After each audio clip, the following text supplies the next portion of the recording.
As far back as I can remember, I always wanted to be a gangster. Goodfellas wasn't just a crime film, it was a psychological descent into the American dream's darkest corners, where loyalty gets you killed and paranoia becomes survival. Behind Scorsese's masterpiece lay brutal method acting, real mobster interference, dangerous stunts that nearly killed the cast, and preview screenings so violent that audiences literally fled theaters in terror. The chaos on set mirrored the chaos on screen in ways that would shock even the most devoted fans. Here are 20 weird facts about Goodfellas that reveal just how wild this production truly was. And stick around for the bonus fact. It involves a moment that could have ended everything before it began. Let's dive into the madness. Joe Pesci's Funny How? Scene came from real terror. The most iconic scene in Goodfellas, Tommy's explosive, "How am I funny?" confrontation wasn't originally in the script. It came from Joe Pesci's traumatic real-life encounter with an actual mobster when he was working as a teenage waiter. Pesci had innocently told a dangerous criminal that he was funny, and the mobster's threatening response was so terrifying that it stayed burned in Pesci's memory for decades. When Pesci shared this story with Scorsese, the director immediately knew it belonged in the film.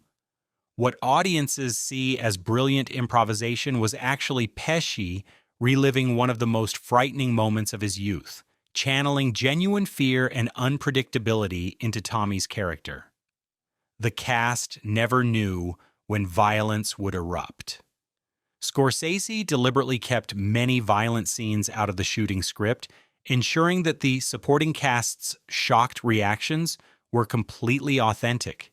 When Tommy suddenly explodes into rage or Jimmy's smile turns deadly, the background actors aren't performing. They're genuinely startled and afraid. This created an atmosphere of constant tension on set where nobody, not even veteran actors, knew when the next brutal moment would shatter the scene.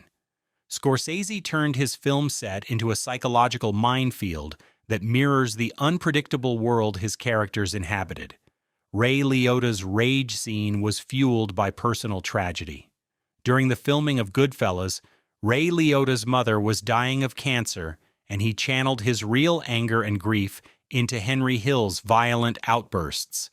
In the scene where Henry brutally assaults Bruce with a gun, Liotta admitted he was dealing with real anger about his mother's illness. The raw fury audiences see on screen wasn't just acting, it was a son's helpless rage at watching his mother waste away. This devastating personal context adds layers of authentic pain to Henry's descent into paranoid violence. Liotta transformed his private grief into one of cinema's most visceral performances. Preview audiences literally ran from the theater. The film's early preview screenings were disasters that would have killed most movies. At one Orange County screening, roughly 70 people walked out due to the violent content. Another preview ended with angry moviegoers chasing the film team to hide at a bowling alley, while disgusted audience members simply wrote, "Fuck you" on comment cards.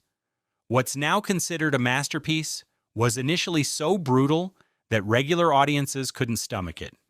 These walkouts actually convinced Warner Brothers that they had something dangerously powerful on their hands, a film that hit audiences like a physical assault. Real mobsters invaded the set. The production attracted genuine wise guys who wanted to witness their world being portrayed on screen. Former mobster Michael Franzese even appears briefly in the Bamboo Lounge sequence. These weren't hired consultants, they were curious criminals who showed up uninvited to observe how Hollywood depicted their lifestyle. The presence of actual gangsters created an eerie atmosphere where fiction and reality blurred dangerously. Cast members never knew if they were talking to an actor, a technical crew member, or someone who had actually committed the crimes they were portraying. The famous tracking shot required 30 takes of madness. The legendary Copacabana tracking shot, where Henry and Karen glide through the kitchen into the club, appears effortless, but demanded perfection from dozens of moving parts. Every waiter, cook, and background performer had to nail their timing while the camera navigated tight spaces without bumping walls or catching reflections. Ray Liotta and Lorraine Bracco had to maintain perfect chemistry while executing complex choreography through a working restaurant kitchen filled with actual hot stoves and sharp knives. One mistimed step could have ruined the take or seriously injured someone. Lorraine Bracco's gun scene nearly went horribly wrong. When Karen points the gun at Henry's head during their bedroom confrontation, Bracco was holding a real weapon loaded with blanks. The scene required multiple takes with the gun pressed against Ray Liotta's skull, while Bracco delivered her lines with increasing intensity. One mechanical malfunction or misfired blank could have killed or permanently injured Liotta. The actors had to trust each other completely while performing one of the film's most psychologically intense moments with a genuine weapon inches from a human brain. De Niro's method, acting terrified his co-stars. Robert De Niro disappeared so completely into Jimmy Conway that other actors became genuinely unnerved by his presence between takes. His transformation was so thorough that casual conversation became impossible. He remained partially in character throughout filming, creating an atmosphere of constant menace. Co-stars reported feeling like they were actually working alongside a dangerous criminal rather than a respected actor. This wasn't just professional dedication, it was psychological immersion that blurred the lines between Robert De Niro and Jimmy Conway in ways that made everyone uncomfortable. The cocaine scenes used real white powder. To achieve the authentic look of cocaine in Henry's drug sequences, the production used genuine white powder substances that created actual clouds when handled. Actors had to repeatedly snort and handle these materials during multiple takes, creating health concerns and authentic reactions. The powder got everywhere, on costumes, in hair, covering surfaces, creating a chaotic atmosphere that mirrored Henry's cocaine-fueled paranoia. What looked like movie magic on screen was actually actors dealing with real substances, coating their faces and filling their nostrils. Scorsese's mother became an accidental scene stealer. When Tommy and Henry visit Tommy's mother after hiding Billy Bat's body, they encounter Catherine Scorsese, the director's actual mother, who delivered one of the film's most memorable performances without any formal training. Her natural warmth and authentic Italian-American mannerisms created a bizarre contrast with the blood-soaked killers sharing her kitchen. She cooked real food and told genuine stories while her son filmed two murderers trying to maintain composure after committing brutal violence. The scene works because audiences can feel the authentic generational divide between old-world values and new-world brutality. Go ahead and like and subscribe because we're just getting started, and the facts coming up reveal production secrets that Warner Brothers never wanted you to know. The film's budget couldn't cover the violence they wanted. Scorsese originally envisioned even more graphic violence, but budget constraints forced creative solutions that actually made the film more disturbing.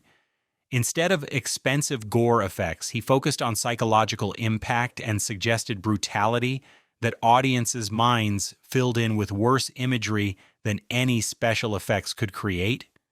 The financial limitations pushed Scorsese toward a more cerebral approach to violence that proved far more effective than graphic spectacle. Sometimes, artistic greatness emerges from practical constraints that force filmmakers to find innovative solutions. Ray Liotta's laugh was physically dangerous. Henry Hill's maniacal laugh during the helicopter paranoia sequence required Liotta to hyperventilate repeatedly for multiple takes. The forced breathing patterns actually made him dizzy and lightheaded between shots, creating genuine disorientation that enhanced his paranoid performance.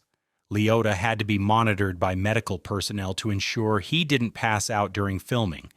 His commitment to achieving the perfect cocaine-fueled madness literally pushed his body to dangerous limits, creating authentic physiological responses that cameras captured. The Bamboo Lounge was haunted by real violence. The restaurant location used for the Bamboo Lounge sequences had an actual history of mob violence and illegal activities. Local crew members shared stories of real shootings and beating that had occurred in the same spaces where actors were now performing fictional versions of similar crimes. This historical context created an eerie atmosphere where cast and crew felt like they were performing on consecrated ground where actual blood had been spilled. The location's violent past seemed to seep into performances. Joe Pesci refused to socialize with the cast. Throughout filming, Pesci maintained such complete separation from his co-stars that many never saw his natural personality. He stayed in character between takes and avoided casual conversations that might break Tommy's menacing spell. This isolation created genuine tension and unpredictability during group scenes because other actors never knew if they were interacting with Joe Pesci or Tommy DeVito. His method created authentic unease that translated directly into the film's psychological realism. The spider scene required medical supervision. When Tommy shoots young Spider in the foot, the production used practical effects that involved real fire, smoke, and explosive charges near actor Michael Imperioli's body. Multiple takes required repeatedly setting off these effects while Imperioli maintained his performance despite being surrounded by actual dangerous elements. Medical personnel stood by in case something went wrong with the pyrotechnics or if Imperioli suffered burns or smoke inhalation. The scene's shocking impact came from genuine danger surrounding the actors. Scorsese's editing created actual sensory overload. The film's rapid-fire editing during Henry's cocaine-fueled paranoia sequences was designed to literally overwhelm audiences' nervous systems. Scorsese studied how drug-induced anxiety affects perception and translated those physiological responses into cutting patterns that make viewers feel genuinely uncomfortable. The editing creates actual stress responses in audiences, increased heart rate, shallow breathing, heightened alertness, that mirror cocaine's effects. This wasn't just stylistic choice, it was psychological manipulation through cinema. The witness protection scenes filmed in actual safe houses.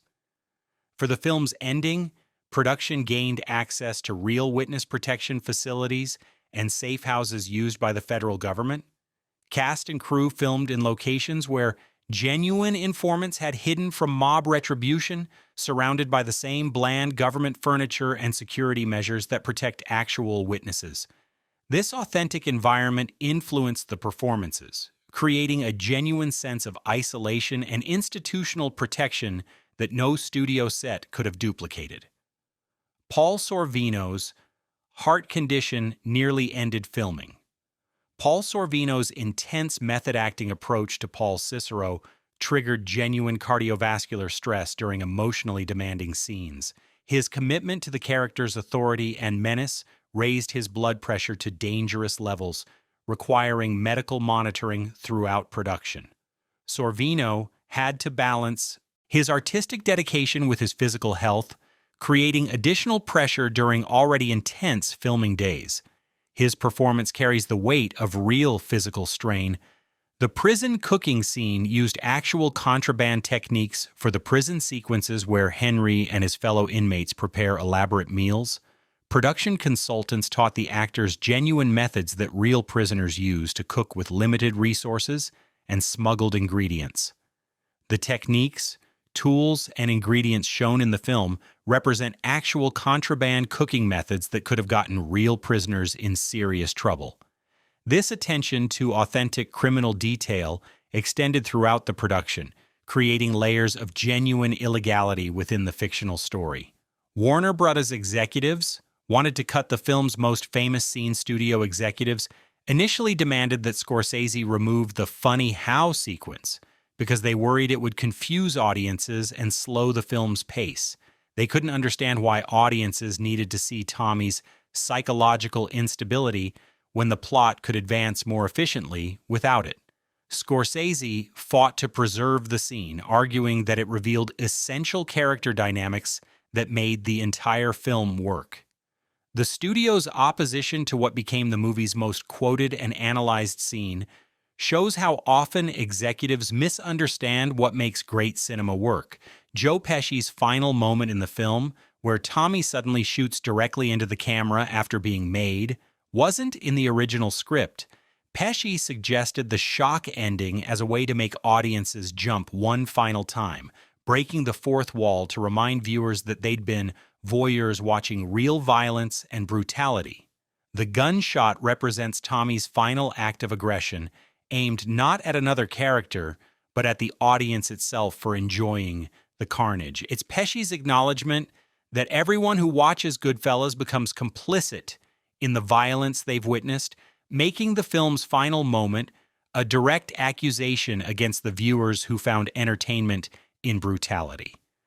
Goodfellas didn't just depict the mob life, it created a production environment that mirrored the paranoia, violence, and unpredictability of the criminal world it portrayed.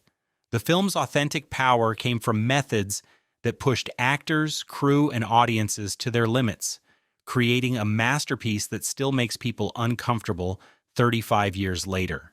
Hit that like button, subscribe for more behind-the-scenes chaos, and remember, in the world of great filmmaking, sometimes the most dangerous truths hide behind the camera. As far back as we can remember, we always wanted to reveal the secrets.